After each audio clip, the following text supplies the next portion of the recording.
ഹരേ കൃഷ്ണ. ജയ ശ്രീ രാധേ രാധേ.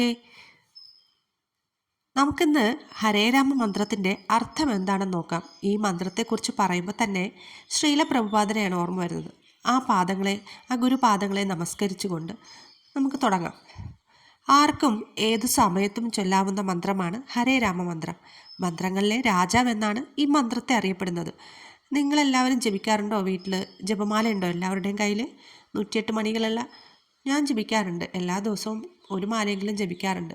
നിങ്ങൾ എത്ര തവണ ജപിക്കാറുണ്ട്? അല്ലെങ്കിൽ അത് ഒരു നിഷ്ഠയോടെ ചെയ്തു കഴിഞ്ഞാൽ നമുക്ക് കറക്റ്റായിട്ട് ഒരു പർട്ടിക്കുലർ ടൈം വെച്ചിട്ട് അത് ചെയ്യാൻ പറ്റും. കൊച്ചു മക്കളെ കൂടെ അതും കൂടെ ഒന്ന് പ്രാക്ടീസ് ചെയ്യിക്കുക, ഒരു ദിവസം ഒരു മാലയെങ്കിലും ജപിക്കാനായിട്ട്. അതായത്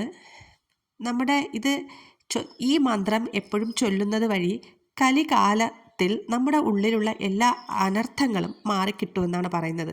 കാമ, ക്രോധ, ലോഭ, മോഹ, മത, മാത്സര്യം തുടങ്ങിയ അഷ്ടവൈരികൾ എല്ലാവരുടെയും ഉള്ളിലുണ്ട്. ഇവയിൽപ്പെട്ട് ഉഴലുന്ന മനുഷ്യന് ഒരിക്കലും മനഃശാന്തി കിട്ടുകയുമില്ല. ഇവയെ മാറ്റാൻ കഴിവുള്ള ഒരേ ഒരു മന്ത്രമാണ് ഹരേ രാമ മന്ത്രം, കലി കന്മഷനാശ മന്ത്രം. ഏകദേശം കുറഞ്ഞത് ഒരു 8 തവണയെങ്കിലും ജപിക്കാവുന്നതാണ്. മന്ത്രത്തിൻ്റെ അർത്ഥം ഇതാണ്: ഹരയുടെ ഭഗവാൻ, അതായത് ശ്രീകൃഷ്ണൻ്റെ ഇൻറ്റേർണൽ എനർജി ആണ് രാധാറാണി. ഹരേ എന്ന് ചൊല്ലുമ്പോൾ നമ്മൾ രാധാറാണിയോട് പ്രാർത്ഥിക്കുകയാണ്. അതുവഴി നമുക്ക് രാധാറാണിയെയും ഭഗവാനെയും പ്രസന്നരാക്കുവാനും സാധിക്കും.